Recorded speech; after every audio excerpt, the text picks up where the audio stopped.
Assalamualaikum warahmatullahi wabarakatuh. Kembali lagi di channel Portal Dimensi dan tentunya masih bersama saya Kang Slamet di sini. Kali ini Kang Slamet akan membawakan kisah yang berjudul Wengi Pungkasan ing Gunung Lawu.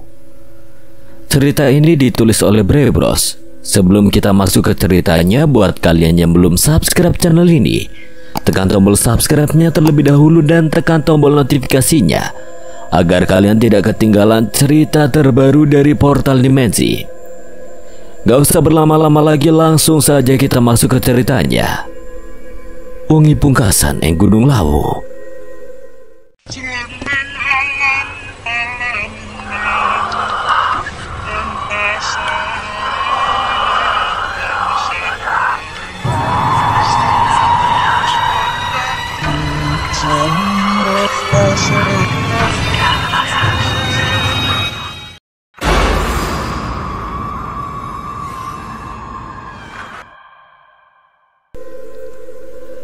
Gunung Lawu terletak di perbatasan Jawa Tengah dan Jawa Timur. Dikenal bukan hanya karena keindahan alamnya, tapi juga karena aura mistis dan misteri di balik keindahan yang dimilikinya. Para pendaki gunung selalu memiliki cerita tersendiri di balik indahnya alam Gunung Lawu. Puncak gunung ini sering diselimuti kabut tebal, menciptakan suasana yang suram dan mencekam. Banyak cerita dari pendaki-pendaki yang mengklaim mendengar suara-suara aneh dan melihat bayangan misterius saat mendaki di malam hari. Konon area ini dihuni oleh makhluk-makhluk gaib yang menjaga gunung dan sering menampakkan diri kepada orang-orang yang tidak menghormati tempat tersebut. 9 orang laki-laki remaja berkumpul di tempat bertuliskan pendaftaran sebelum gapura jalur pendakian Gunung Lawu. Pemimpin kelompok, Gasta, sedang berbincang dan melakukan transaksi agar teman-temannya bisa menaklukkan Gunung Lawu dan mencapai puncak untuk melihat keindahannya diberikan gunung ini. Guys, kita briefing dulu bentar ya sama pengurusnya sebelum naik. Katanya ada beberapa hal yang harus diinfoin sama kita. Gasta menghampiri teman-temannya yang sedang asik berbincang membayangkan keindahan gunung yang sudah ada di depan mata. Setelah mendengar perkataan sang leader, semua orang pun berkumpul pada satu titik dan diberikan arahan oleh pengurus pendakian. Oke teman-teman, saya sebagai pengurus pendakian ingin memberikan peringatan agar tidak terjadi hal-hal yang tidak diinginkan. Dimohon semuanya dapat menaati aturan yang sudah diberikan, apalagi kalian ternyata bersembilan. Lelaki parubaya tersebut menjeda ucapannya sambil menatap serius ke arah Gasta dan teman-temannya satu persatu. Saya harap kalian mengikuti arahan leader dan tidak membuat keputusan apapun tanpa diskusi. Oh iya, tolong kalau kalian mendengar suara-suara aneh selama di sana, anggap saja angin lalu. Gak ada apa-apa. Kalian juga dilarang mengenakan pakaian hijau saat mendaki dan kami harap kalian dapat menjaga sopan santun selama kalian berada di Gunung Lawu. Jangan mengambil apapun apalagi mengusik makhluk yang ada di sana. Ke-9 orang di depannya mengangguk, berpura-pura paham. Ucapan sang pengurus sebetulnya tidak benar-benar dianggap serius oleh anggota lain selain Gasta. Dalam pikiran mereka hanya ingin mendaki gunung indah ini, gunung yang sudah sejak lama mereka nanti. Mereka tidak peduli dengan mitos terkait makhluk, penunggu atau apapun itu. Ya elah pak, antum juga takut kali sama saya mah. Jagoan warkop nih pak, ya nggak Yud? Abdul dengan gayanya yang sompral dan tengil bicara dengan lantang ke arah pengurus pendaki sambil merangkul pundak temannya Yoda. Lu jangan mulai deh Dul. Lebih baik lu dengerin apa kata pengurus. Jangan bikin kita semua dalam bahaya cuma karena ulah lu yang gak jelas itu.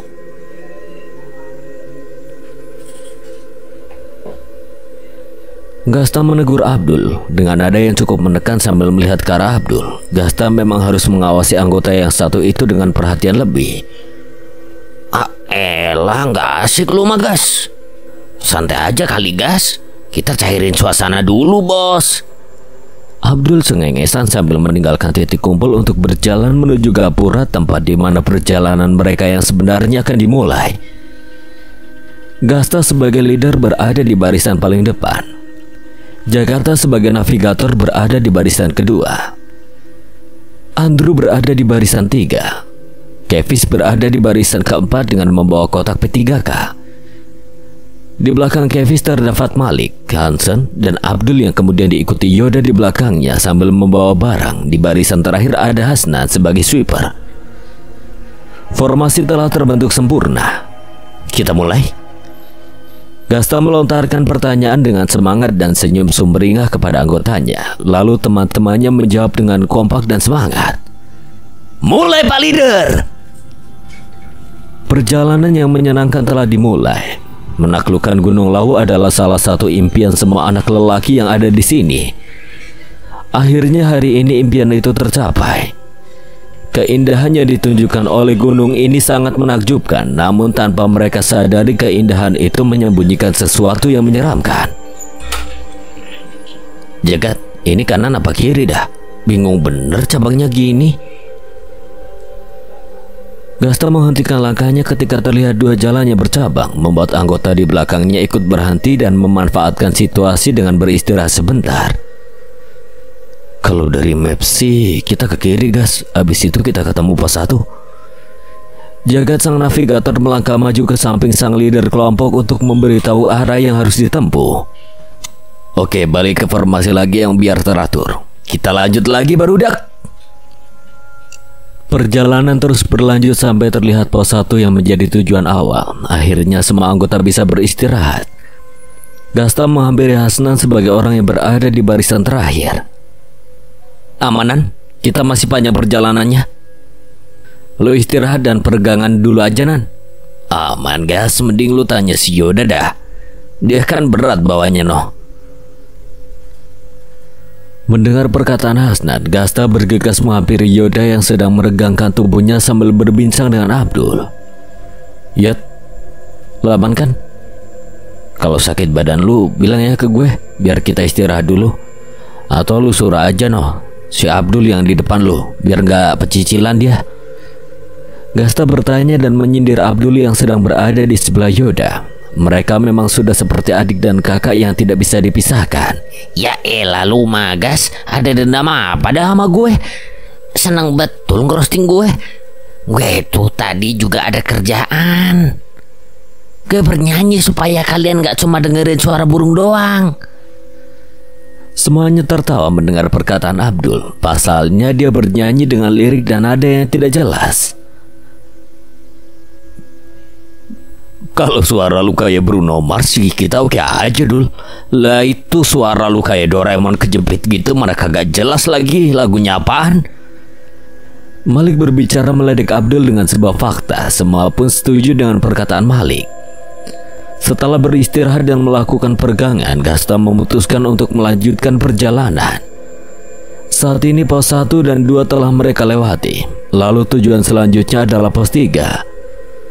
Namun setelah Jagat memberi arahan jalur mana yang harus diambil untuk menuju pos 3, kelompok ini tidak kunjung sampai ke tujuan. Setelah lelah berputar-putar karena tersesat, semua orang setuju untuk beristirahat dan mendirikan tenda di tempat ini karena langit sudah mulai gelap. Setelah mendirikan tenda, semua orang berkumpul di api unggun kecil yang dibuat oleh Andaru, berbincang dan makan bersama sebelum besok pagi melanjutkan perjalanan. Yaudah, lu tadi ngerasa aneh gak sih? Kenapa kita di awal diwanti-wanti soal suara? Tanya Hasnan pada Yoda yang tampak sedang mengunyah pop mie di tangannya.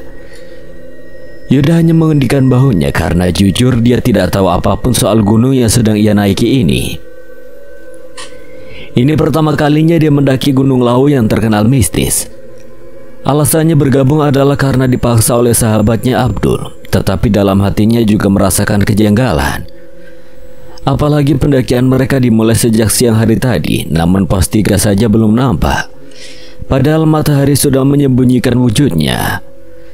Jika dilihat dari arah bulan, sekarang sudah jam 7 malam. Estimasi yang diperkirakan untuk sampai pos 3 meleset jauh. Entah apa yang salah. Tak lama kemudian Hasnan mendengar suara langkah kaki yang cukup kencang dari belakang barisan. Dia tidak memikirkannya terlalu serius. Mungkin rombongan orang lain karena yang ingin menaklukkan gunung ini bukanlah mereka bersembilan saja. Aduh, gue kebelet banget ini anjir. Pipis di mana dah? Abdul berbicara selagi semuanya sedang sibuk menyantap makanannya. Semua orang sibuk dengan urusan masing-masing. Abdul pun tidak mendapatkan jawaban atas pertanyaannya. Karena tidak mendapatkan jawaban, Abdul mengajak Yoda pergi mencari tempat untuk buang air kecil di dekat tempat mereka berkemah. Nah, enak nih tempatnya buat pipis. Lu tunggu di situ dulu ya, Yot. Gue pipis dulu, udah kebelet banget nih gue. Tanpa melihat situasi dan kondisi, Abdul pun buang air kecil di balik sebuah pohon besar. Tanpa ia sadari, ternyata ada orang lain yang melihat dari kejauhan. Abdul buang air kecil tepat di atas sesajen yang entah sejak kapan berada di situ. Anjing, apaan dia gue pipisin? Abdul rupanya baru menyadari keberadaan sesajen di bawahnya. Elah, sajen hari gini masih aja percaya begituan. Abdul tertawa kecil dan menghampiri Yoda yang sejak tadi menunggunya. Tanpa ia sadari, di belakangnya terdapat sosok bayangan hitam yang sedang menatap tajam ke arah Abdul dari belakang dengan senyuman mengerikan. Abdul, Yoda, dan Kevis yang tertidur dalam satu tenda merasakan tenda mereka bergoyang dengan cukup kencang, sehingga membuat mereka bertiga terbangun. Woi Gasta, jangan usil apa? Gue tahu lu pasti yang ngelakuin ini kan? Abdul berteriak karena dia mengira guncangan tersebut ulah dari temannya. Setelah itu tenda berhenti bergoyang dan mereka kembali melanjutkan tidur. Matahari telah menunjukkan sinarnya. Semua orang bersiap untuk kembali melanjutkan perjalanan. Dul, lu semalam kenapa dah teriak-teriak manggil nama gue? Ganggu gue lagi tidur aja. Gasta merapikan semua barang bawaannya untuk kembali dimasukkan ke dalam tas. Karena suasana yang santai, Gasta memberanikan diri untuk bertanya tentang suara Abdul yang cukup kencang semalam memanggil namanya. Lalu duluan anjir yang jahil, goyang-goyangin tenda gue. Lu yang ganggu kita kan? Abdul menjawab pertanyaan Gasta. Gasta memberikan raut wajah yang heran dan bingung. Kenapa dia melakukan hal itu?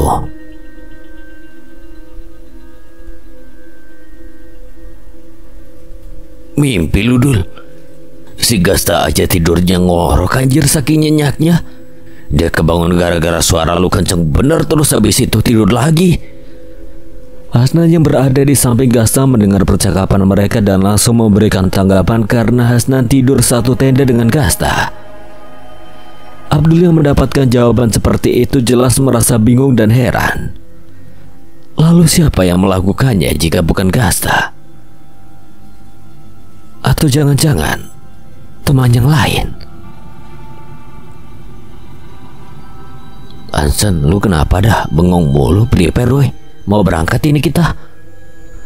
Semua perhatian menuju ke arah Hansen setelah Jagat membuka suara. Lapar kali itu si Hansen. Logistik mana ini woi? Hansen kelaparan. Andaru berteriak memanggil Yoda sebagai logistik. Enggak, gue nggak lapar, cuma kecapean aja. Hansen menepis tuduhan dari Andaru. Dia memang tidak lapar, namun ada yang disembunyikan oleh lelaki ini. Perjalanan berlanjut. Canda tawa dari semua anggota membuat suasana menjadi menyenangkan dan hangat. Namun kehangatan tersebut tidak berlangsung lama setelah terjadi peristiwa yang membuat perjalanan mereka berubah menjadi menegangkan. Woi, Andrew, sadar! Kevis, tolong kasih selimut atau apapun buat Andrew. Yang lain cepat buat api unggun. Teriakan panik Gasta memberikan perintah pada masing-masing anggotanya. Pasalnya sekarang Andrew mengalami hipotermia. Hal ini bisa berakibat fatal jika salah satu terlambat diberikan penanganan. Duh, lagian kenapa dah si Andrew kagak ngomong kalau dia ngerasa dingin atau badannya gak enak? Ngerepotin aja. Kalimat yang Abdul lontarkan membuat Gasta cukup terpancing emosi. Namun karena keadaannya sedang kacau, Gasta memilih untuk diam. Dah, Andrew kejang, mulutnya ngeluarin busa. Semua cara udah kita lakuin, badannya makin dingin dan kaku. Kita harus gimana? Kali ini Malik yang berbicara. Semua anggota yang sedang mencari cara lain untuk menghangatkan badan Andrew seketika langsung melingkari Andrew yang terbaring. Semuanya panik dan khawatir. Kondisinya tidak memungkinkan untuk diselamatkan. Semuanya bingung, tidak tahu apa lagi yang harus dilakukan. Semua cara sudah mereka lakukan, bahkan sentuhan fisik pun sudah. Namun tidak ada perubahan apapun pada tubuh Andrew yang dingin dan kaku. Apa ini artinya anggota kelompok ini akan berkurang? Kevin yang berperan sebagai tim medis menunduk saat teman-temannya menatap penuh harap kepadanya. Menanti kata-kata yang diucapkan oleh Kevin. Guys, Andrew kayaknya udah lama ngerasain dingin. Dia nggak bilang ke kita. Alhasil setelah separah gini, kita nggak tahu lagi apa yang harus kita lakuin. Maaf semuanya, gue nggak bisa berbuat banyak. Andrew udah nggak ada. Sebaiknya kita lanjutin perjalanan dan lapor ke pos 3 supaya Andrew dapat pemakaman yang layak. Ucapan Kevin sebagai petri yang menyambar semua anggota terutama Gasta. Dia merasa gagal sebagai leader setelah kehilangan salah satu anggotanya sebelum mencapai puncak. 15 menit berlalu setelah menaruh jasad Andrew di tempat yang strategis agar memudahkan tim evakuasi menemukannya. Gasta kembali memimpin kelompok untuk melanjutkan perjalanan ke pos 3. Semoga Andrew tenang di sana. Ayo kita lanjutkan perjalanan kita, biar kita bisa ngelaporin kejadian ini di pos berikutnya. Setelah itu kita lanjut ke puncak. Semua melanjutkan perjalanan dengan perasaan yang suram, mencekam dan kehilangan. Mau bagaimanapun kehilangan seorang teman adalah hal yang menyedihkan. Namun apa daya, Gasta juga harus memikirkan teman-temannya yang lain, sehingga dia memutuskan untuk melanjutkan perjalanan. Perjalanan menuju pos 3 akhirnya selesai. Gasta memberitahu tentang Andrew kepada petugas pos 3 sehingga jasad Andrew bisa dimakamkan dengan layak. Kematian Andrew memang bikin kita terpukul, tapi kita tetap harus lanjutin pendakian sampai puncak. Karena Andrew pun berharap kita semua sampai puncak. Itu mimpi Andrew dan kita semua. Ayo, wakilin Andrew melihat keindahan gunung ini. Gasta menghampiri teman-temannya yang saling diam untuk memberi semangat dan meyakinkan semuanya agar perjalanan tetap dilanjutkan. Setelah semuanya selesai, mereka pun kembali melanjutkan perjalanan. Entah memang kejadian Andrew cukup berdampak pada semua orang atau memang ada hal lain yang menanti di depan.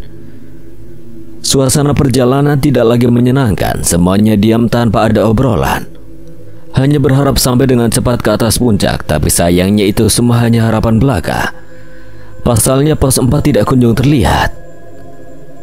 Woi Jagat, ini bener gak sih jalannya? Lama betul gak nyampe-nyampe. Pertanyaannya dilontarkan oleh Hasnan membuat semua orang berhenti. Bener ini sama seperti yang gue lihat di map. Udah ayo jalan lagi. Jagat menanggapi pertanyaan dari Hasnan dengan santai tanpa melihat keadaan semua anggota yang sudah kelelahan. Gue udah gak bisa jalan lagi. Jalannya nanjak dan jauh banget. Gue pengen tidur lagi, ini udah malam. Memang benar perkataan Hansen. Matahari telah bersembunyi dan meninggalkan kegelapan. Ya udah kita kemah di sini aja. Lagian pundak gue udah sakit nih. Gimana ketua? Yoda mengajukan permintaan kepada Gasta agar Gasta setuju. Mau bagaimanapun dia adalah leader dari kelompok pendakian ini. Gasta mengangguk menyetujui permintaan Yoda dan yang lain. Setelah saling membantu untuk mendirikan tenda seperti biasa, semua orang duduk dan makan bersama saling mengelilingi api unggun. Ini mah kita kayaknya disesatin sama setan dah. Lama benar ya kita nggak sampai-sampai. Udah setahun kali kita di sini. Ucapan Hansen membuat semua orang terdiam. Pasalnya mereka semua memang tengah berada di dalam hutan yang entah ada apa di dalamnya. Omongan lu dijaga, Sen. Jangan sembarangan. Ingat apa yang dibilang pengurus waktu itu. Hormati yang ada di sini. Malik memberikan teguran. Semuanya diam, arti memberi persetujuan pada semua teguran Malik untuk Hansen. Ya elah, tenang aja kali. Udah gue bilang setan tuh takut sama gue. Abdul memang sudah biasa tidak menyaring omongannya, namun kali ini dia keterlaluan. Gasta melempar sendok di tangannya ke arah Abdul, kesal dengan kelakuannya yang tidak bisa menghormati dan peduli pada yang lain. Lu diam atau gue tinggalin di sini. Tapi ya juga ada harusnya kita kan sekarang udah sampai puncak. Kok ini lama banget ya? Lu nggak ngasih tahu kita jalan yang salah kan? Kali ini Kevis yang berbicara, bertanya kepada navigator kelompok.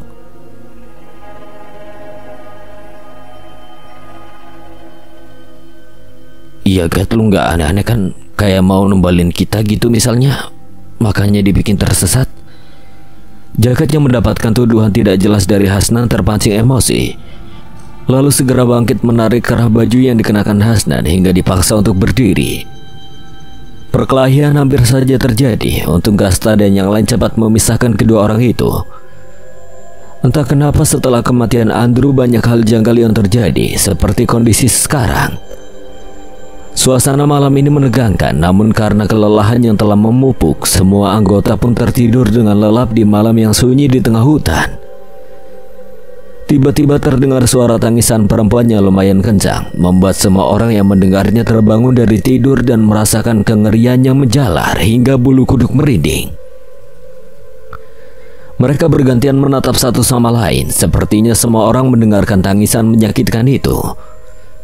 Suaranya terdengar pilu dan memekakkan gendang telinga, membuat siapapun merinding sebadan-badan ketika mendengarnya. Setelah 5 menit tangisan itu berhenti, akhirnya sudah tidak ada lagi suara mengerikan yang mereka dengar. Siapa itu yang nangis? Gila, suaranya menyedihkan banget. Gue sampai merinding berkali-kali. Dia putus cinta kali ya? Tapi siapa orang gila yang malam-malam begini datang ke hutan cuma buat nangis galau anjing? Abdul berbicara sambil memeluk tangan Yoda karena ketakutan. Bahkan matahari pun belum muncul sepenuhnya. Tapi mereka sudah mendengar suara tangisan yang cukup kencang di hutan ini. Gasta, Hansen gak ada di tenda. Tadi pas kita keluar karena tangisan itu, Hansen masih tidur dan gak terganggu. Tapi pas tadi gue masuk lagi, dia udah gak ada di tenda. Teriak Malik panik saat semuanya akan kembali ke tenda. Malik segera bergegas kembali ke tempat mereka berkumpul dan memberitahu bahwa Hansen yang seharusnya masih tidur nyenyak dan satu-satunya orang yang tidak terganggu dengan suara mengerikan itu, kini tidak ada di tempat seharusnya. Dia nggak bilang mau kemana sama lo. Kita cari aja, mencari ya biar cepat ketemu. Gasta memberikan arahan untuk semua orang. Mereka semua harus menemukan Hansen sebelum matahari bersinar terik karena harus kembali melanjutkan perjalanan. Kenapa dah? Banyak benar kejadiannya. Beruntun lagi. Tadi juga siapa sih yang nangis anjing malam-malam begini? Sekarang Hansen hilang. Kapan kita sampai puncaknya coba kalau kayak gini? Protes Abdul kepada teman di sampingnya. Abdul, Yoda dan Jagat menjadi satu kelompok yang mencari ke arah timur. Dari tadi Abdul selalu protes dan bicara, sedangkan Jagat dan Yoda fokus untuk mencari Hansen. Pencarian berlangsung selama 25 menit. Semua orang berteriak memanggil Hansen dari semua arah, namun tidak ada jawaban apapun dari Hansen. Tiba-tiba terdengar suara gaduh dari arah selatan tempat Gasta, Malik dan Kevis mencari Hansen. Jangan deketin gue. Gue gak mau melakukan apapun yang bikin lu terganggu, sialan. Kevis ketakutan berlari menjauh dari Gasta dan Malik sambil menutup wajahnya dengan kedua tangan. Gasta dan Malik yang keheranan segera mengejar temannya. Apa yang terjadi? Mereka baik-baik saja 30 menit yang lalu. Kenapa tiba-tiba Kevis berlari ketakutan dan tidak menghiraukan teriakan Gasta dan Malik yang memanggilnya berkali-kali? Kevis, berhenti! Lu kenapa sih? Berhenti dulu, banyak jurang di sini! Teriakan Malik terdengar di semua tempat karena cukup kencang. Gasta dan Malik masih berusaha mengejar Kevis yang tidak kunjung berhenti. Tak lama kemudian Kevis tersandung sesuatu yang besar. Kevis yang tersungkur semakin ketakutan. Ia semakin menutup seluruh wajahnya dengan telapak tangannya. Akhirnya Malik dan Gasta dapat menyusulnya dan menarik tubuh Kevis yang terbaring di sesuatu yang membuatnya jatuh karena tersandung. Gasta, lu gak mikir apa yang gue pikirkan kan? 3 orang ini heran, bingung dan ketakutan sambil menatap benda tersebut. Pasalnya mereka takut apa yang mereka pikirkan benar-benar terjadi. Gue tadi ada di atas mayat itu. Tapi mayat siapa? Kevis kembali ketakutan. Orang waras mana yang tidak merasa ketakutan ketika dia mengetahui bahwa tubuhnya tadi tersandung dan terbanting di atas tubuh yang sudah tidak bernyawa. Gasta mencoba melihat lebih dekat jasad yang ada di depannya. Semuanya telah berkumpul di tempat Gasta, Malik dan juga Kevis. Sebelum Gasta memutar jasad itu untuk melihat wajahnya, Gasta menatap semua temannya di belakangnya untuk mendapatkan persetujuan. Setelah mendapat persetujuan, Gasta membalik jasad yang penuh dengan cakaran dan semuanya terkejut. Hansen yang dari tadi mereka cari ternyata sudah menjadi jasad yang mengenaskan. Kondisinya sungguh tidak bisa dikatakan layak. Tubuh yang penuh cakaran dan wajah yang kehilangan sebagian kulitnya. Entah apa yang terjadi, tapi hal tersebut membuat Gasta mundur ketakutan dengan cepat. Hansen. Satu kata yang diucapkan oleh Gasta cukup membuat semuanya terdiam. Semuanya menyadari kalau itu adalah Hansen. Baju yang dipakai dan kalung yang dipakai jasad ini adalah milik Hansen. Apa yang terjadi? Kenapa hal ini terus-terusan menimpa mereka? Apa yang telah mereka perbuat? Semua orang sibuk dengan pikirannya masing-masing. Perasaan mereka sudah tidak karuan. Terlalu banyak masalah yang datang selama perjalanan ini. Kejadian kedua yang menimpa sekumpulan anak laki-laki ini cukup membuat mereka kembali tertekan. Gasta memutuskan untuk membawa jasad Hansen ke tempat yang strategis dan langsung melanjutkan perjalanan ke pos selanjutnya agar bisa melakukan hal yang sama saat mereka kehilangan Andrew. Kini mereka telah berada di pos 4. Setiap orang larut ke dalam pikirannya masing-masing hingga suasana di pos terkesan menyedihkan dan sunyi.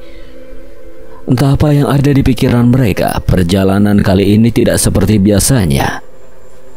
Kini keadaannya telah jauh lebih mencekam bagi mereka.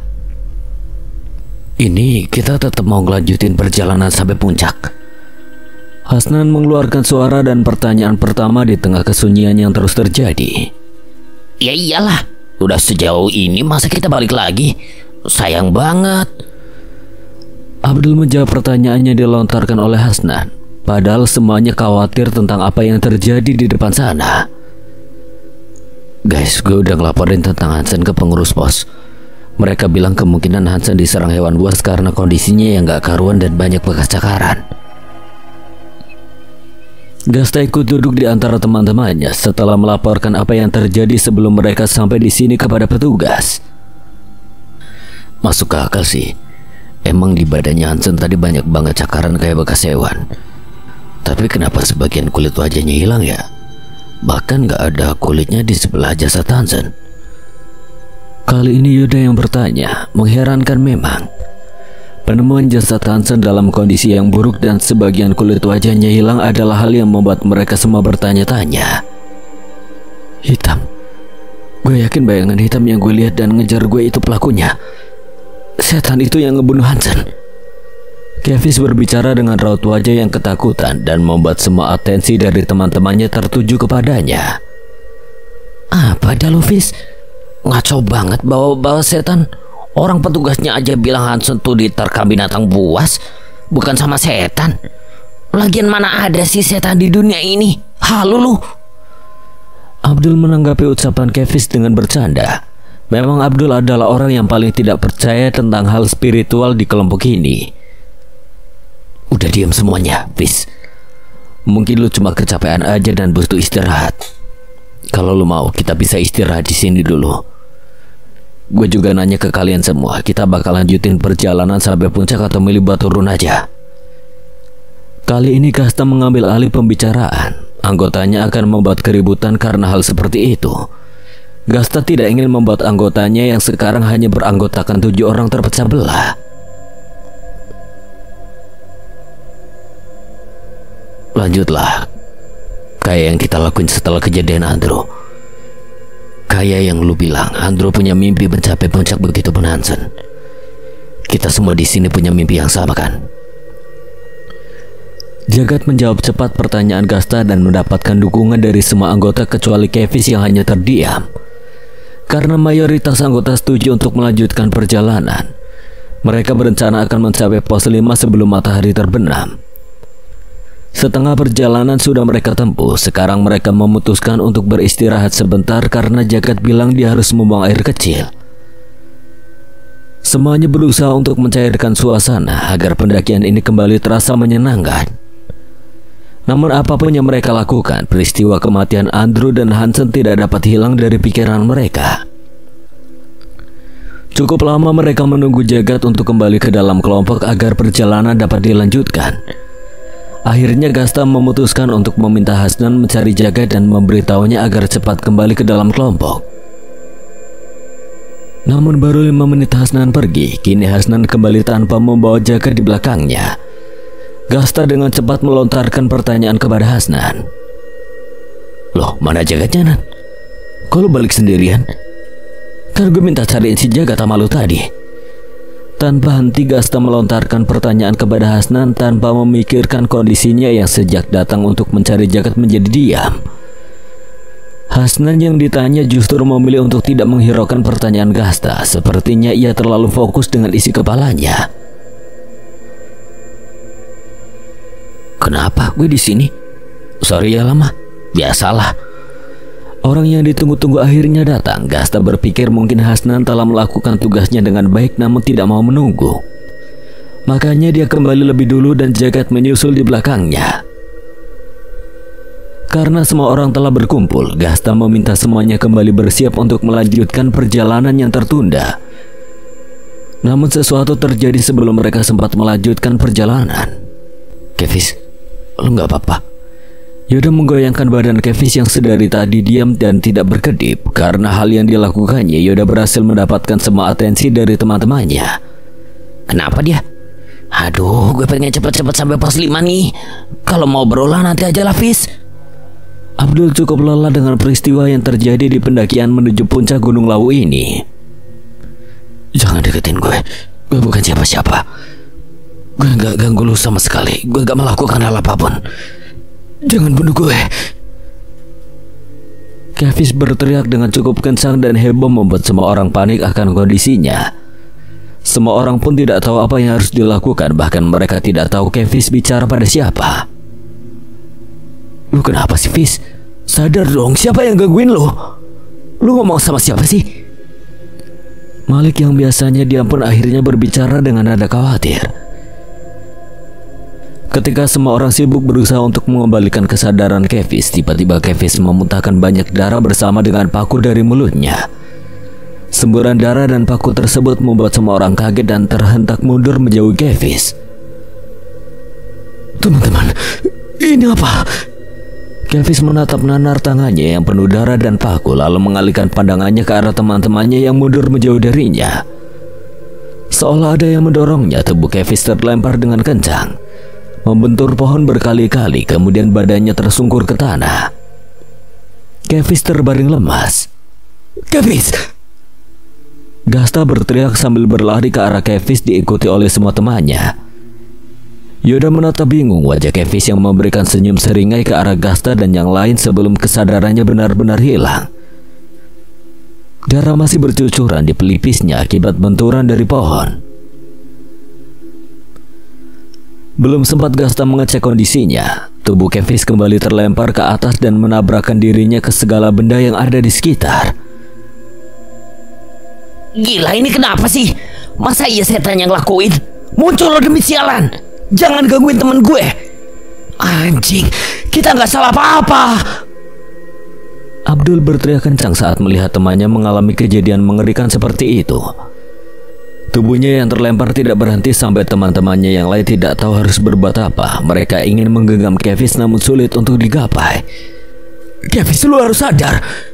Gue bakal nyelamatin lu kalau lu sendiri bisa kontrol badan lu, Fis." Kali ini Gasta yang berteriak. Dia tidak ingin Kevis menjadi korban yang ketiga. Selagi semua orang khawatir dan memikirkan kemungkinan terburuk yang akan terjadi, tubuh Kevis berhenti sebentar lalu kembali terlempar untuk terakhir kalinya ke arah ranting besar yang tajam dan menusuk tepat pada jantung Kevis. "Teman, dia Sasaki." Kata terakhir yang diucapkan Kevis dengan bersusah payah sebelum nyawanya menghilang karena peristiwa aneh ini. "Kevis, hal gila apa sih ini? Kenapa harus kita yang kena? Ah, sial!" Larangan dan teriakan frustasi dari kelompok laki-laki yang sekarang hanya beranggotakan 6 orang ini mungkin terdengar di semua penjuru gunung. Kematian teman ketiga kali berturut-turut bukanlah hal yang normal. Bisa saja mereka menjadi gila karena melihat kematian teman-temannya berkali-kali tanpa henti. Kini mereka hanya bisa menatap nanar tubuh Kevis. Untuk yang ketiga kalinya mereka kehilangan teman. Untuk yang ketiga kalinya mereka dihantui perasaan takut. Untuk yang ketiga kalinya juga hati mereka hancur. Ini semua salah lu, Abdul. Lu terlalu sembarangan dan bikin kita semua dalam bahaya, bangsat. Gasta melayangkan tinjunya ke wajah Abdul dengan kencang. Pasalnya sebelum kematian temannya kali ini, Abdullah yang selalu tidak bisa mengontrol ucapannya. Dia satu-satunya orang yang dapat menjadi kemungkinan penyebab atas hal yang terjadi. Maksud lu apaan sih, tak? Gue gak ngelakuin apa-apa. Gue juga gak ngambil apa-apa dari gunung ini. Abdul menyangkal tuduhannya diberikan oleh Gasta pada dirinya sambil menyeka darah yang mengalir dari bibirnya. Abdul berdiri di hadapan Gasta. Asal lu tahu, lu yang paling gak bisa menjaga mulut lu. Dari tadi lu sompral dan gak tahu tempat. Lu juga nantangin makhluk gaib yang ada di sini. Bisa aja kan mereka marah karena ucapan lu itu. Kali ini Gasta marah dan murka. Selama ini dia diam karena belum ada kejadian yang mengerikan seperti ini. Kejadian kali ini jelas bukan ulah manusia. Ia begitu yakin pasti ada penyebab kenapa makhluk-makhluk di gunung ini mengganggu mereka. Ia juga begitu yakin bahwa tingkah Abdullah yang menyebabkan semua ini. Gasta, sorry gue motong pembicaraan lo. Tapi kita harus cepat sampai ke pos biar jasadnya Kevis bisa ditemuin dan diturunin dari atas pohon itu, agar dia dapat pemakaman yang layak juga. Malik berbicara dan berusaha untuk menghentikan pertikaian yang terjadi antara Abdul dan Gasta. Setelah Malik memberikan pendapatnya, Gasta dan Abdul memilih diam untuk menghentikan pertikaian dan melanjutkan perjalanan menuju pos 5. Untungnya tidak lama dari tempat jasad Kevis mereka sampai di pos 5. Laporan telah dilakukan oleh Gasta, lalu semua orang duduk bersama untuk membicarakan langkah selanjutnya. Gue gak akan melanjutkan perjalanan. Udah terlalu banyak korban. Gue gak mau ambil resiko lebih jauh. Gasta menyerah. Ia rasa memang turun dan tidak melanjutkan perjalanan adalah hal yang memang seharusnya mereka lakukan sedari kemarin. Apa-apaan maksud dari keputusan lu itu? Jangan mentang-mentang lu leader ya. Lu jadi bisa seenaknya ngebatalin tujuan kita ke sini. Abdul berdiri dengan marah dan berdiri di hadapan Gasta. Gasta yang merasa ditantang oleh Abdul ikut berdiri. Lu mikirin apa sih, Dul? Lu mikirin diri lu sendiri. Lu senang lihat temen lu mati. Lu gak lihat kondisi jasadnya Hasnan dan Kevis. Lu gila kalau mau lanjutin perjalanan. Atau sebenarnya ini emang hal yang lu harapkan? Leader apaan lu nuduh gue mulu dari tadi? Lu yang bilang harus nyampe puncak karena ini impian Andrew dan Hansen. Terus sekarang malah lu yang minta kita semua turun. Kali ini Gasta yang dipukul oleh Abdul hingga jatuh ke tanah dan mengeluarkan darah dari mulutnya. Anggota lainnya tidak berani ikut campur atau memisahkan. Keduanya terlihat sangat marah. Semua orang membiarkan Gasta sang leader membereskan semua masalahnya sendiri. Ditambah ternyata sudah ada 2 kubu yang tercipta diam-diam sejak pertengkaran pertama mereka. Ya udah terserah lu, Dul. Mau lu naik sampai puncak kek atau ikut turun sama gue, itu keputusan lu. Gue gak mau lagi satu kelompok sama orang egois kayak lu, Dul. Siapapun yang mau ikut turun sama gue, kita berangkat sekarang. Gasta telah membuat keputusan. Dia menggendong tasnya sendiri untuk dibawa turun. Woi Gasta, mau gue turun atau naik pun gue gak akan sudi dipimpin sama orang kayak lu. Abdul kembali membuat emosi Gasta naik. Namun kali ini dia tidak menanggapi Abdul karena keselamatan anggota lain lebih penting. Dia harus turun dengan cepat sehingga tidak terjadi pertumpahan darah lagi. Gasta terus berjalan menuruni gunung dengan Jaga dan Malik, sedangkan Yoda dan Hasnan mengikuti Abdul yang entah kemana perginya. Gasta tidak peduli. Sebut saja Gasta pemimpin yang bodoh dan aneh karena tidak mementingkan anggotanya. Tapi situasi kali ini cukup menyulitkan mereka semua untuk berpikir jernih. Pada akhirnya Abdul ternyata memilih turun tanpa sempat melihat pemandangan dari puncak karena dua temannya yang mengikutinya meminta Abdul untuk turun saja. Abdul hanya akan mengikuti Gasta yang sudah menuduhnya berkali-kali. Setelah sekitar 15 menit sejak kepergian Gasta, Jagat dan Malik, saatnya Abdul, Yoda dan Hasnan berangkat untuk turun dari gunung ini. Kita nggak akan nyasar kan, Dul? Perjalanan baru saja dimulai, namun Yoda sudah khawatir karena di kelompok beranggotakan 3 orang ini tidak ada yang mengerti jalur di gunung ini. Udahlah, gak usah khawatir. Ada gua sama Hasnan yang bisa lu andelin, ya kanan? Hasnan yang berada di barisan paling belakang terlonjak kaget karena pertanyaannya tiba-tiba dilemparkan oleh Abdul. Hasnan memberikan respon mengangguk tanda setuju dengan semua ucapan Abdul. Mereka tidak sadar bahwa ternyata hari sudah mulai gelap. Melanjutkan perjalanan hanya akan membuat diri mereka semua dalam bahaya.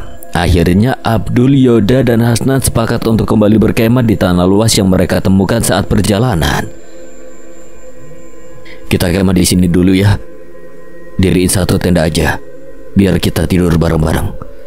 Hasnan dan Yoda mengangguk lalu mendirikan tenda bersama, sedangkan Abdul menyiapkan makanan terakhir yang akan mereka santap. Persediaan makanan dan minum pun sudah habis karena melesetnya estimasi hari perkiraan Gasta untuk sampai ke puncak. Suasana hutan semakin gelap dan menegangkan. Hanya terdengar suara jangkrik dan serangga lain saling bersautan. Tidak ada yang membuka pembicaraan, mereka semua makan dalam diam. 3 orang laki-laki itu tertidur lelap sampai ada salah satu dari mereka keluar tenda dengan tiba-tiba. Yoda pergi ke dalam hutan tanpa arah. Beruntung Abdul menyadari hal tersebut dan segera membangunkan Hasnan untuk mengikuti kemana perginya Yoda. Yoda, lu mau kemana? Abdul memanggil Yoda yang tetap berjalan meskipun sudah diteriaki berkali-kali. Ayo cepetan, gue takut Yoda kenapa-napa. Abdul dan Hasnan berlari menyusul Yoda yang sudah tidak terlihat karena kegelapan malam. Setelah ditemukan ternyata Yoda berdiam diri sambil menundukkan wajahnya. Tak perlu berpikir lama, Abdul dan Hasnan dengan cepat menghampiri Yoda dan menepuk pundaknya. Yod, lu ngapain di sini? Ayo balik ke tenda lagi. Abdul adalah orang pertama yang menepuk pundak Yoda dan berniat membawanya kembali ke dalam tenda karena hari masih gelap. Mungkin masih sekitar 2 atau 3 jam lagi sebelum sinar matahari muncul. Kon kabeh ganggu persembahan sing wis dikekno marang bangsa kulit pribumi. Wong kaya kon kabeh ora pantes nglakokno hal sing ngene iki. Kon kabeh ora pantes ana ning donya iki. Urip mau ngrusui donya. Suaranya berubah, ini bukan Yoda. Dia tetap menunduk dan menggunakan bahasa Jawa. Yoda adalah orang Bandung sama seperti yang lainnya. Dari mana dia belajar bahasa Jawa? Dul, mundur Dul, itu bukan Yoda.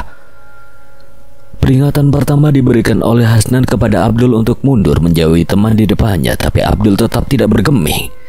Abdul mundur, sialan, dia bukan Yoda. Kali ini bukan peringatan melainkan teriakan karena Hasnan melihat Yoda membalikkan badannya dan hampir menggapai leher Abdul untuk mencekiknya. Untungnya Hasnan bergerak cepat dan menarik tubuh Abdul ke belakang hingga jatuh ke tanah. Yoda, sadar Yod, jangan sampai dia nguasain diri lu. Abdul berniat untuk kembali menghampiri Yoda yang tengah menatapnya sambil memberikan senyuman mengerikan, namun tangannya ditahan oleh Hasnan. Tak pastekno kon kabeh bakal mati supaya ora ono sampah kaya kon kabeh sing ngrusui donya iki. Marani awakku mek jalu ilmu tok. Yoda kembali berbicara dengan bahasa Jawa yang tidak dapat dimengerti oleh Abdul maupun Hasnan.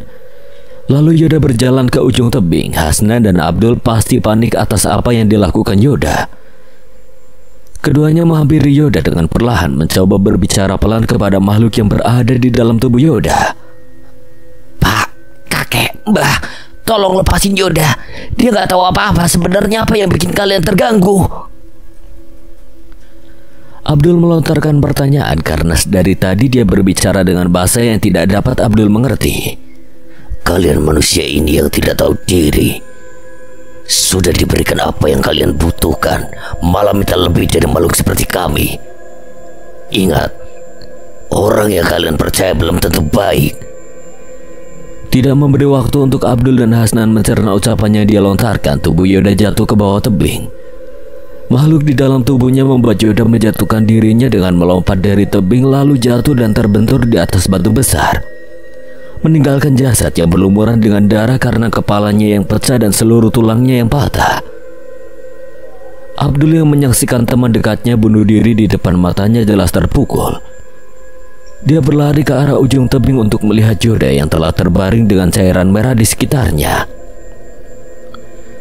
Beruntung ada Hasnan yang terus menahan tubuh Abdul agar tidak ikut jatuh ke bawah karena Abdul terus meraung memanggil nama Yoda sambil mengulurkan tangannya ke bawah tebing.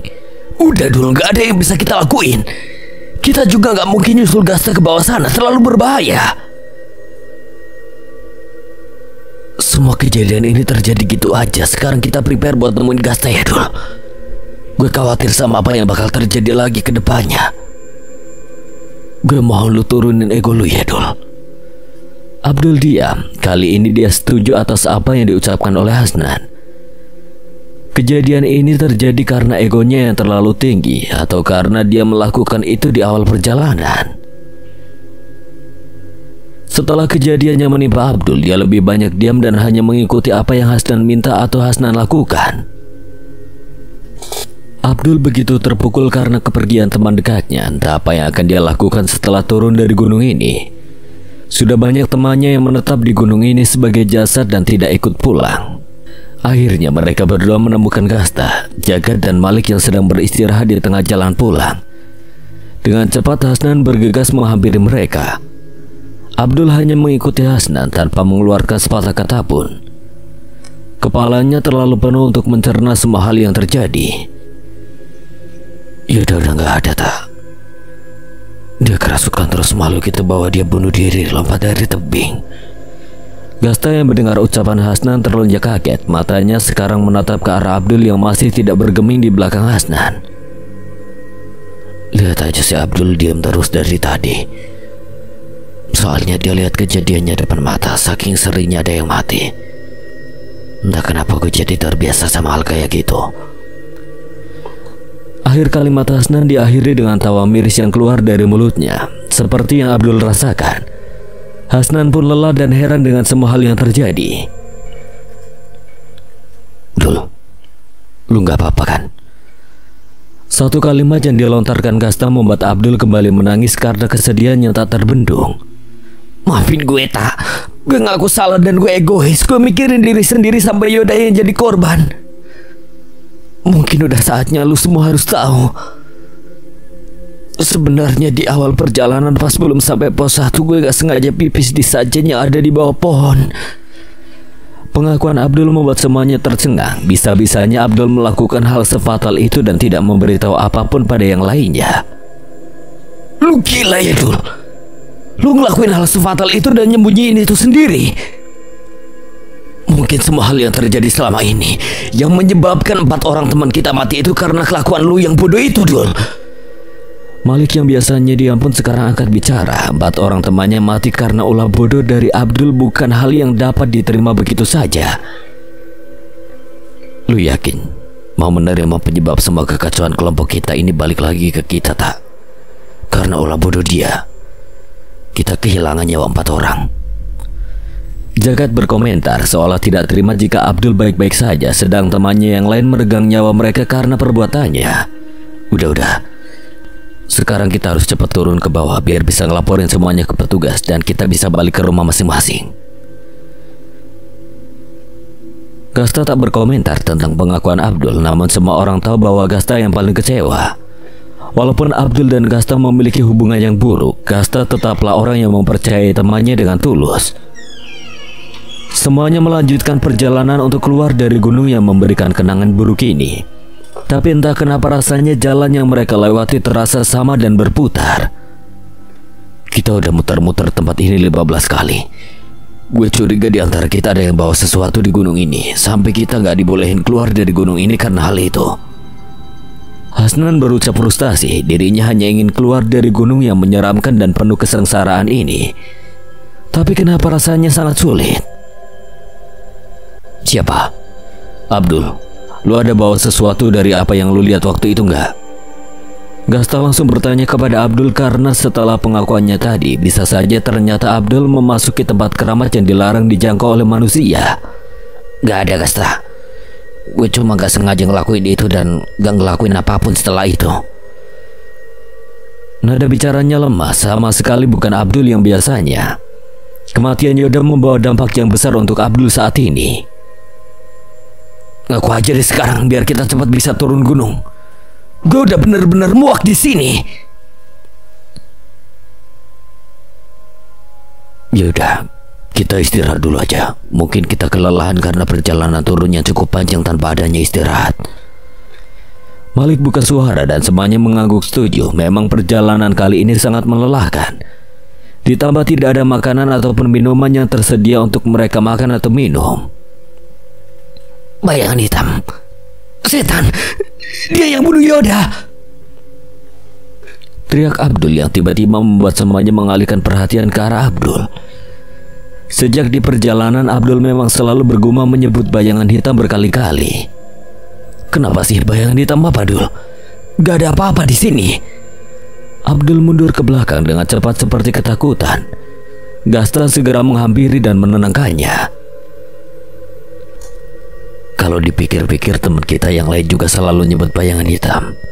Bayangan hitam apa sih? Hasnan berbicara seolah tidak percaya apa yang disebutkan oleh temannya. Selang beberapa saat Abdul izin untuk membuang air kecil, namun tidak ingin ditemani. Malik diminta Gasta untuk mengikuti Abdul diam-diam, khawatir dengan kondisinya yang sekarang ini. 5 menit kemudian terdengar teriakan Malik yang memanggil Gasta untuk menghampirinya. Benar apa yang Gasta khawatirkan. Abdul menusuk dirinya dengan pisau berkali-kali sambil tertawa kencang. Entah apa yang ada di pikirannya, tapi seluruh tubuhnya kini telah berwarna merah karena darah yang terus keluar dari perut dan dada Abdul. Dul, stop Dul. Gue mohon Dul, jangan kayak gini. Gasta berusaha mendekati Abdul pelan-pelan agar dia dapat sedikit tenang dan dapat mendengarkan perkataan Gasta. Abdul berhenti menusuk dirinya sendiri. Ia menatap Gasta sembari mengacungkan pisau yang berlumur darah ke atas kepalanya sendiri. Abdul, stop. Jangan lakuin itu. Kita bakal turun bareng-bareng, Abdul. Jangan ngelakuin hal bodoh lagi. Bayangan hitam. Tak mendengar dan peduli pada apapun yang dikatakan Gasta, Abdul menusuk kepalanya berkali-kali hingga tubuhnya jatuh ke tanah. Dengan terburu-buru Gasta, Hasnan, Malik dan Jagat menghampiri tubuh Abdul yang mengenaskan. Kita gak punya P3 kata. Kita cuma bisa ikhlasin Abdul dengan kondisi yang udah kayak gini. Jagat menangis melihat kondisi Abdul yang bunuh diri karena tidak mampu menahan semua yang dia alami di gunung ini. Apaan sih lo? Abdul pasti masih bisa selamat. Gue yakin. Walaupun dia berkata demikian, Gasta bingung dan tidak mengerti apa yang harus dilakukan. Mulai dari kepala sampai kaki Abdul berlumuran darah. Luka tusukan begitu jelas terlihat. Memang tidak memungkinkan selamat dengan kondisi seperti ini. Gasta, Abdul udah gak ada. Nadinya udah berhenti. Malik yang sedari tadi memegang pergelangan Abdul memberitahu hal yang menyedihkan kepada semua teman-temannya. Sialan, udah cukup sama semua kejadian ini. Siapa lagi yang bakal terbunuh setelah ini? Teriakan frustasi dan keputusasaan keluar dari mulut Gasta. Dia tidak bisa lagi bersikap tenang di hadapan teman-temannya. Dia juga manusia, mentalnya terguncang setelah melihat ini semua. Kepalanya pening, hatinya juga berkecamuk dan terus menyalahkan dirinya sendiri atas kehilangan nyawa teman-temannya. Hasnan yang melihat semua kejadian ini mencoba untuk berpikir jernih, mencoba mencerna dan menyatukan semua kepingan ingatan yang terekam di kepalanya. Gue ingat tadi pas Yoda kesurupan, makhluk itu sempat bilang minta ilmu. Gue gak begitu paham apa yang dia bilang karena dia pakai bahasa Jawa. Tapi gue dengar dengan jelas bagian itu. Terus pas Gasta minta gue nyari Jagat waktu itu, gue lihat Jagat lagi bertapa sambil dikelilingin ular kecil banyak banget di sekelilingnya. Lu gak aneh-aneh kan, Jagat? Karena keadaannya semakin tidak karuan, Hasnan memilih untuk memberitahu semua yang dia lihat pada saat itu. Dia rasa pasti ada kaitannya di balik semua hal yang ia lihat sejak kemarin. Maksud lu? Lu nuduh gue ikut ke sini buat dapetin ilmu hitam dan nubalin kalian semua. Jagat yang sedari awal tidak pernah membuat masalah tiba-tiba dituduh seperti itu jelas tidak terima dan terpancing emosi. Loh, memang itu kan yang lu lakuin? Lu lihat aja, 5 orang teman kita mati karena alasannya gak logis. Kalau lu gak ngaku, terus ini apa? Hasnan menunjukkan gulungan kertas dengan tulisan yang tidak dapat dimengerti ke hadapan Jagat. Gasta ikut berdiri di antara mereka berdua dan merebut gulungan kertas yang ada di tangan Hasnan. Jagat, lu beneran ngelakuin ini? Gue udah percaya banget sama lu karena lu orang yang paling dekat sama gue. Dan lu selalu mendukung keputusan gue. Tapi ternyata lu dalang dari semua kejadian ini. Lu benar-benar gak punya hati ya? Itu teman-teman lu sialan. Gasta melempar gulungan kertas itu ke arah Jagat. Kekecewaannya memuncak. Bisa-bisanya Jagat menjadikan teman-teman dekatnya sebagai tumbal untuk mendapatkan ilmu hitam itu. Jagat tidak berkutik seolah semua tuduhan yang dilontarkan Hasnan adalah kebenaran. Ia memberikan tatapan tajam penuh amarah ke arah Hasnan. Dengan cepat Jagat meninggalkan semua temannya untuk melanjutkan perjalanan sendiri. Entah kemana arahnya. Yang lain pun tidak peduli. Kekecewaan sudah memenuhi perasaan semua orang. Amarah mereka sudah benar-benar memuncak. Biarin dia tak. Kita urus jasad Abdul aja biar gampang ditemuin sama tim SAR ya. Habis itu kita lanjutin perjalanan biar cepat sampai bawah. Malik membantu Gasta membopong tubuh Abdul ke tempat strategis dan mudah untuk ditemukan. Gasta, Malik dan Hasnan melanjutkan perjalanan yang masih panjang. Semuanya merasa tidak sanggup lagi berjalan hingga akhirnya mereka tertidur ketika sedang beristirahat sejenak. 30 menit sudah berlalu. Gasta menjadi orang pertama yang bangun dari tidurnya. Sial, gue ketiduran. Di mana Hasnan? Kok cuma ada Malik di samping gue? Gasta membangunkan Malik untuk segera mencari keberadaan Hasnan. Apalagi yang terjadi? Dia berharap tidak akan terjadi apapun lagi setelah ini. Hasnan, lu di mana, Nan? Teriak keduanya cukup kencang untuk mencari Hasnan, namun hasilnya nihil. Tidak ada respon apapun dari Hasnan. Tak. Ada asap di sana. Coba kita ke sana. Gasta mengangguk dan segera berlari ke arah yang dimaksud oleh Malik. Sementara itu, kini Hasnan berada di hadapan Jagat. Menatap pada mata Jagat yang merah mengisyaratkan kemarahan dan kebencian. Di tangannya terdapat sebuah senjata mirip seperti golok yang terlihat tajam. Gat, kita bisa bicara baik-baik. Sadar, Gat. Ini bukan lu sama sekali. Bayangin rasa kecewa yang lu ciptain buat Gasta sama Malik kalau lu nekat, Jagat. Hasnan terdorong mundur sampai tubuhnya menabrak pohon yang cukup besar. Kini Jagat telah menaruh bagian tajam senjata di tangannya tepat pada leher Hasnan. Lu yang minta ini, Hasnan. Kalau aja lu diam dari awal sampai akhir, gue bakal lepasin lo. Tapi kenapa? Kenapa lu bongkar semuanya? Kenapa lu gagalin rencana yang udah gue rancang dan sedikit lagi bisa berhasil? Jagat berbicara sambil menekan golok yang berada di leher Hasnan. Tak bisa berbuat apapun, Hasnan hanya pasrah. Ia terlalu lelah untuk melawan. Dalam pikirannya ia hanya berharap Gasta dan Malik dapat menemukan jasadnya yang mungkin tidak akan normal lagi. Satu tusukan menembus perut membuat Hasnan menyemburkan darah segar dari mulutnya. Rasanya lebih sakit ketika melihat bahwa kondisi ini disebabkan oleh temannya sendiri. Kepalanya pening karena terlalu banyak darah yang dikeluarkan. Ia hanya bisa menatap wajah Jagat yang tertawa seolah hal ini adalah hiburan baginya. Jagat merasa tak cukup hanya dengan menusuk Hasnan di bagian perutnya. Kini Jagat kembali melancarkan serangannya ke arah dada dan kepala. Hasnan sudah tidak sadarkan diri. Nyawanya telah tiada, namun hal itu tidak membuat Jagat berhenti. Serangan terakhirnya yang Jagat lancarkan adalah memisahkan kepala Hasnan dari tubuhnya. Setelah itu Jagat berjalan ke arah pohon lain yang lebih besar sambil membawa potongan kepala Hasnan untuk melakukan ritual. Seharusnya ini adalah ritual terakhir yang harus ia lakukan. Ia menjadikan Hasnan untuk tumbal pada ritual ini. sebagai permohonan ampun jagat kepada makhluk penunggu gunung tersebut karena rencananya telah gagal. Seharusnya tidak ada yang boleh mengetahui tujuan jagat, tetapi apa boleh buat, Hasnan justru membongkar dan menghancurkan semua usahanya. Tidak butuh waktu lama, banyak jin kecil yang berdatangan dan terlihat menyantap organ dalam Hasnan.